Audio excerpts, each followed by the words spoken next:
Ku danna subscribe sannan ku taɓa ƙararrawar sanarwa domin samun shirye-shiryenmu a kan lokaci. Bismillahirrahmanirrahim. Mugun kulli kashi na 25. Bayan fitar mai asusun shari, ta ci gaba da fidda abubuwan da suka ci wuta har ta zo kan gadon inda gabanta ya sara das.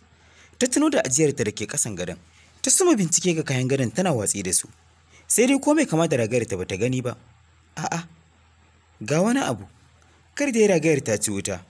Kai, abu ne da kamar wuya, ba dai cin wuta ba sai dai in ɗauka aka fitar da ragayar a cikin kayan da aka fitar cikin ɗakin. Da sauri ta fita zuwa inda aka zube kayan da suka ci wutar. Ta soma tonawa sai dai babu ko alamar ragayar. Ta ruɗe ta kiɗime tamkar za ta fasa kuka. Haka ta yi ta tone kayan amma babu alamar ragayar kwata-kwata. Da sauri ta koma ɗakinta ta ci gaba da bincike shi. Sai da ta fito da dukkan abin da ke cikin ɗakin amma ragayar ta yi mata ɓatan dabo. Ta yi tsayi da ranta. Ta shiga lalubar shin me ya kawo faruwar wutar. A take ta hasaso komai mai asusun shari ita ce da ayar tambayar. Shin me ya kawo ta gidanta? Ta sani sarai ƙaurar Libna ce. Ta silar Libnar ma ta santa. Anya ko mai asusun shari ba sharin ta zo ta haɗa mata ba? Me ke shirin faruwa? Me ya kawo wuta ɗakinta? Kai tsaye ta ba kanta amsa mai asusun shari. Ta yi ɗan murmushi bayan ta gano bakin zaren. Babu ko shakka ragayar ta da doron tsafinta suna wurin mai asusun shari. Ita ta ɗauke su ko ma ta kai wa Libna. ‘Yan ko haka ne sun yi kuskure babba a rayuwarsu. Da sauri ta mayar da ƙyauren ta datse ɗakinta. Ta buɗe wardrobe ɗinta ta jawo wata fatar damisa wadda ke lullube da wani ɗan madubi. Ta buɗe madubin ta sake jawo wani kuttu. Ta buɗe ta kwara ruwan cikin shi akan madubin kafin ta kife shirif. Ta ɗora hannuwanta aka tare da rinsa ido tana sambatu. Can madubin ya soma motsawa tamkar abu mai rai. Ta ɗaga hannuwanta daga kan madubin. Ta birkito shi inda hayaƙi ya ci gaba da fitowa a cikin madubin. Ta jawo kuttun nan ta gumtse ruwan ciki. Da bakinta ta fesa akan madubin. Sai ga hoton Libna da mai asusun shari ya bayyana a cikin madubin. Suna ɗauke da ragayarta suna ta ƙyalƙyala dariya. Duk wata hira da mai asusun shari da Libna suka yi, tun daga yadda ta haɗa wutar ta ɗauko ragayar. Da saƙon da Hauwa ta bada a faɗa wa Libna, babu abin da Hauwa bata ji ba. Ta kuma gani a cikin madubin har zuwa inda suka aje maganar zuwa gidan malamin don kai ragayar. Hauwa ta kyalkyale da dariya. Kai yaro ne. Lallai mai asusun shari kin ci sunanki mai asusun shari. Sai dai ina jin daga kaina za ki amsa sunan shari. Bare har ki inkiya da mai asusun shari ba za ki ƙara amsa sunan nan ba. Da sauri Hauwa ta kwashe tarkacenta ta mai da su ma'adanarsu. Ta zauna tana kada kafarta. Wato ni za a yaudara, ni za a kulla wa mugun kulli. To mu zuba mu gani. Idan har za su iya. Ni dai na san fada da aljani babu riba. Ta kyalkyale da dariya. Washe gari Hauwa ta yi shiri sai ga ta kofar gidan mai asusun shari. Tana shirin shiga. Mai asusun shari ta fito suka yi katibus a bakin kofar. Ras gabanta ya buga ya sara. Banda ta iya kisisina da ligga, to da babu abin da zai hana a gane razana ta yi. A'a, Hajiya Hauwa ce tafe? Ta ce. Aiko dai ni ce mai asusun shari. Ta ce, to shigo mu gaisa ko? A'a. Sauri nake yi, don naga kamar kin yi shirin unguwa. Me yiwa kuma rakiyar kai ragaya zaki ko? Mai asusun shari ta yadda kiɗimewa saboda jin yadda Hauwar ta gane abin da shine zakiri. A take alamun rashin gaskiya suka bayyana a gare ta. Mai asusun shari, me yasa biki faɗa min ragaya kike so ba? Sai da kika ƙona min kaya, na yi asara mai yawa. Da kin ce min ragaya kike so, ai da ban bari kin ƙona min kaya ba, saboda na san duk inda ragaya ta take aita wace ba ta kowa ba. Haka kuma duk inda za ta je, za ta dawo gare ni. Gashi yanzu kin ja min asara, ba ƙarama ba. Abin da ya kawo ni gidanki, na zo in sanar da ke kamar yadda kika sa hannu, kika ɗauki ragayar nan. To matuƙar kina son zaman lafiya a cikin rayuwarki, to ki mayar da ragayar nan inda kika ɗauko ta. Kar ki yi zaton ko babu yadda zan yi ragayar nan ta dawo hannuna. A'a, idan a yanzu na so ta bayyana a nan a kan idonki, za ta bayyana. Ina so dai ki cire kanki daga wannan faɗin. Idan kuma zaki taya Lubna kishi ne, to bismillah. Kin ganni nan? To ba na faɗa da kowa face kishiya. Zan daɗe da mutum bai ga gizagona ba, amma matuƙar harka ta auren mijina ce da son haɗa kishi da shi, to yanzu nan za ki ga haƙori yana jini. Don haka na fidda ke, ina fatan wani ba zai sako ki ba ko ki sako kanki. Ina jiran ragayata, idan kin so mu waye kalau. Ba ta sake ce mai asusun sirri komai ba, ta juya ta dawo gida. Mai asusun sirri ta ja tsaki. Aikin banza, wai ita nan ta zo ta firgita ni da wasu banzayen kalamanta na iska. Yo'yan ma na ji tsoron kalamanta, ashe ko dole a sauya min suna. Da haka ta iso gidan Lubna. Kewa yanzu shagiyar matan can ta iske na a gida da wasu sakarkarin bututuwa. Wai kamar yadda na sa hannu na ɗauko ragayarta, to tana so in mai mata da ita inda na ɗauko ta idan ina son kaina da arziki. To in maido mata da abarta, in ko ba haka ba, tana da yadda za ta yi ragayar ta dawo hannunta. Hehehe, Allah na dawo, in ji kishiyar mai yaji. A yadda ta baro cikin uwarta, haka wannan ragayar ta fice daga hannunta. Don haka, tashi mu je in kai wa malam ita. In ga tsiyar da za ta yi, cewar Lubna. Mai asusun shari ta ce, ki bar 'yar iska, so take ta gamar razana, ta samu hanyar da za ta wulaƙanta mu, ƙaryarta kuma ba ta isa ba. Tashi ki gani mu wuce. Ai sai na mayar da rayuwarta a bar tausayi a gidan Baharu. Ba dai ta yi sake na samu ɗauko ragayar ba, to duk ƙaryarta ta wuce. Gobewar haka, kamar yanzu ina gidan Baharu. Sai ta ce ta shiga uku. Suka fito Lubna riƙe da ragayar, inda ta ba mai asusun shari makullin motar ta ce ta ja su. Tana kankama da ragayar, suka hau hanya har suka iso gidan malam. Suna tsinewa Hauwa da kwashe mata albarka. Sai dai me, tamkar shiri ko wani siddabaru, ragayar ta ke hannun Lubna ta tsira zuwa sama, tamkar wata tsuntsuwa. Suka bi ta da ido cikin al'ajabi da hangama baki. Tun suna iya hangota har ta ɓace wa ganinsu. Yau mun shiga uku, kar dai matan nan ta yi shirin da ba mu iya cin mata. Cewar mai asusun shari. Ita ko Lubna ta kasa cewa komai. Banda ban sama da ido da take yi. Kenga, zo mu shiga mu sanar da malam abin da ke faruwa. Na san ba zai rasa mafita ba. Suka sanar da malam abin da ya faru. Ya yi dariya. Ai dama na faɗa muku. Matar nan shirinta ya fi naku. Don haka mafita ɗaya ce. Shi ne ku je wurin wanda ya yi mata wannan aikin. Idan bai ba ku makarin sihirinta ba, to ke ma akwai abin da zai baki wanda zai zama barazana gare ta da rayuwarta. Mai asusun shari ta dubi Lubna. Kin san wanda ya yi mata aikin ne? Ƙwarai kuwa, saboda ni na kai ta ma wurin shi. Shi kenan ai magana ta ƙare. Don haka faɗa min inda yake sai in je zuwa gobe saboda ke dai ai ba ki da sarari tunda gobe ne ɗaurin aure. Haka za a yi ma, cewar Lubna. Suka yi wa malam sallama suka da gida. Lalle matar nan hatsabibiya ce, in ji mai asusun shari. Aiko za ta gamu da hatsabibanci, don na rantse da Allah muddin Hauwa ta shigo hannuna ba zan taɓa yi mata da sauƙi ba, don sai na gasa ta irin yadda ake gasa masara. Haka dai ya kamata. Yanzu a ina mai aikin yake, wanne gari yake, kuma me ya ƙudurinki a kan Hauwa? Don da zafi akan da ki ƙarfe, gware mai shirin mutum kafin gobe. Haka ne, a garin Bidda yake cikin dajin shaidanu.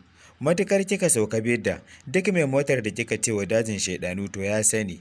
Idan kin je sai ki nemi gidan mai arna, ki sanar da shi ni na turo ki. Ina so ya haɗa mini sihirin da ya zarce na Hauwa, hakulin majadan. In so samu nema, ya bani tsafin da zai rika mai da makiyana mutumi. An gama uwar ɗakina, cewar mai asusun shari. Haka ma ya dace, don in ba mai da Hauwa mutumi kika yi ba, an gudu ba a tsira ba ne. Amma idan kika maida ta ita mutumi, kin ga sai ki ci duniyarki da tsinke, ke da angonki Baharu. Ke kin san da wannan ma kika tsaya har lokacin nan ya ƙure miki? Har ma kike bari lokaci ya ƙure mana? Ban zata haka ba ne. Na yi zaton tun da kima riga mun samo ragayar, ai zance ya ƙare, ashe da sauran rana a kaba, ashe mun kashe maciji ne ba mu sare kan shi ba. Aiko har kan ma sai mun nike dan banza, cewar mai asusun shari. Lubuna ta kawo kuɗi masu yawa ta ba mai asusun shari ta ce, sammako za ta yi don ta isa da wuri. Suka yi sallama ta dawo gida, sai dai mai dare na yi mai asusun shari ta ji rufin ɗakin ta tamkar zai rufo a kanta. Ta ɗaga kanta sama tana kallon yadda rufin ɗakin ke jijjiga. Tsoro mai tsanani ya kama ta, ta soma raba ido. Tana halin rarrabe menene abin yi. Can ta ga wani haske irin na jar wuta ya kito tsakiyar rufin ɗakin nata, inda ta hango hawa kulin madaran ɗauke da ragayarta. Kaɗan ya rage ta yi fitsari, saboda ta razana. Dariya da Hauwa ke kyalkyalawa ita tafi ba ta tsoro, saboda aman da take amsawa a tsakiyar daren. Ta dubi Hauwa wadda ke tsakiyar rufin ɗakin, ta soma magana. Kun yi kuskure ke da ƙawarki. Sai da na faɗa miki, ni ba na faɗa da kowa, face kishiya. Sai da na fidda ke, kika mai da kanki. To mugun albishir na zo in yi miki, ga kuma ragayata ta dawo gare ni. Na kuma ji zagin da kuke yi min da ke da Hauwa. To ku sani, faɗa da aljani babu riba. To mu zuba mu gani. Ke kuma zan saka miki da abin da kika yi mini ta hanyar naɗe miki ƙafafu tamkar alkaki. Sai mu ga da ƙafafun da za ki je bidda gobe. In ma kina son tafiya, sai dai ki yi a keken guragu. Don haka ga ɗaya a cikin sharrin da kika yi wa asusun, har kike amsa sunan mai asusun shari. Kin zo inda aka zarta ki, kin zo inda ake haihuwar sharri. Don haka zan bar ki cikin sharrin da kika yi wa kanki zaɓi, saboda ina ji wa mutum abin da ya zaɓa wa kanshi.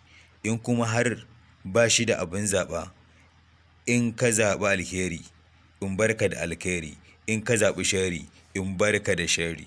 Wannan zai zama izina da jan kunne ga ƙawarki. Ni da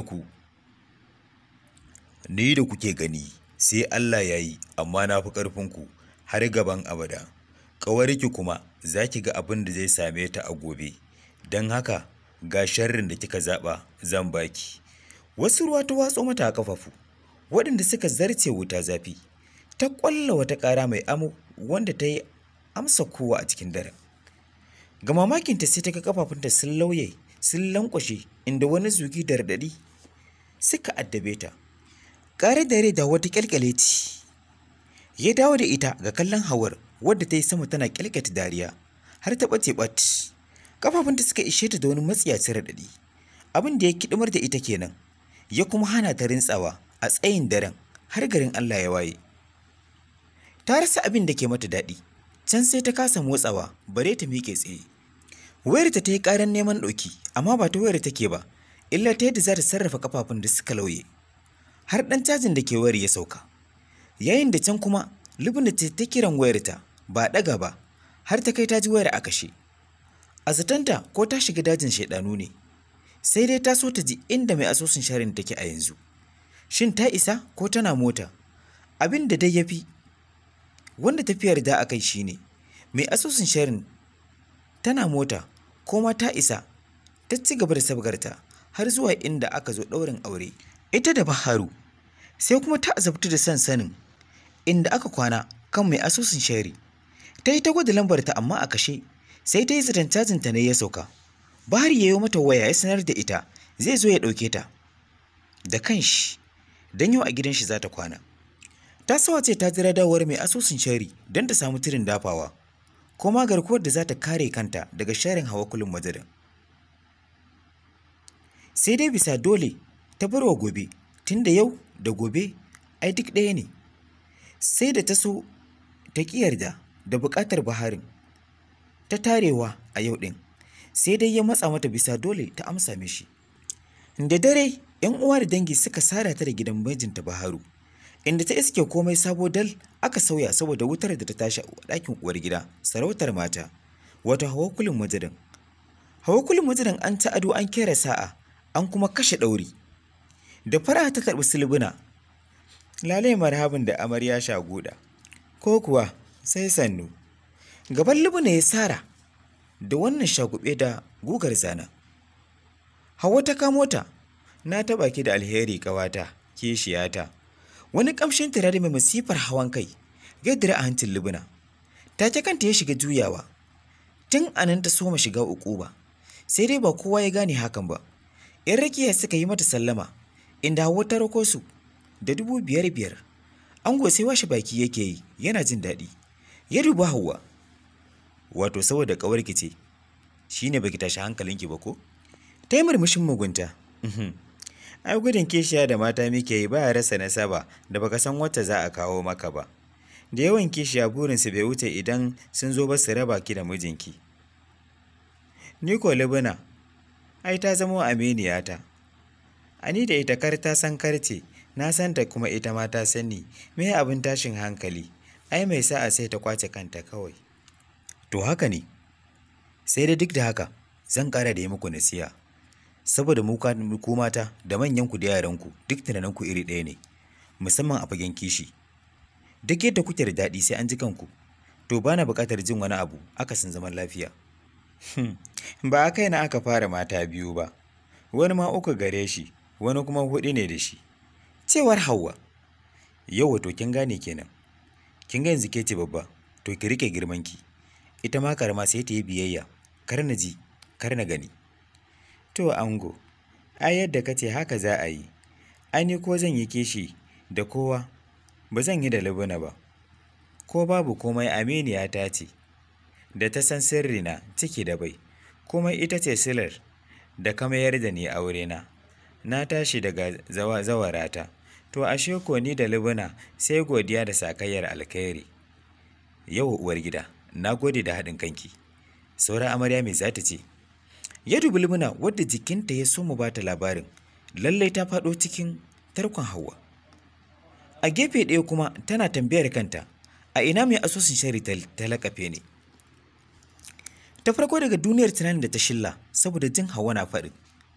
Amarya ina jin bakinta take rawar buɗewa saboda ba a siye shi ba. Bahari ya karkace zai ɗibo kuɗi amma Hauwa ta dakatar da shi. A'a, ne ce da alhakin siya maka bakin amarya. Ta mika mata rafar 'yan 500 guda 4. Ga kuɗin siyan baki saboda na san bakin amaryar tamu mai tsada ne. Godiya nake uwar gida. Cewar Baharu. Ta miƙe. Bari in ba ku wuri don na ga amaryar ta kasa sakewa. Na ga idanta babu abin da ke ciki face tsegumi da fitina. Cewar Baharu. Ai tana da gaskiya, a huta lafiya. Fatan dai amarya za ta ba da haɗin kai. Don 'yan tagwaye muke so nan da wata 9 daidai. Bahari ya bushe da dariya. Da kyau uwar gida sarautar mata. Allah ya sa haka. Hauwa ta fita inda ya rungumo Lubna. Na lura akwai tsegumi a bakinki. Faɗa min in ji amarya ba kya laifi. Ko kin kashe ɗan masu gida? Ke ko uwar ɗan masu gidan ma ke kashe? Girman kujerarki ne. Ta dube shi cikin kallon kissa. Au. Ko Hauwa na kashe ba zan yi laifi ba? Ina za ki yi shi kuwa? Ko kin manta ke ce kika mayar da igiyar aurenta? Ai ni da kin kyale ni ma, da ba zan kuma yi wayarta ba. Lubna ta yi murmushi. Ka san abin da nake so? Sai kin faɗa amaryata.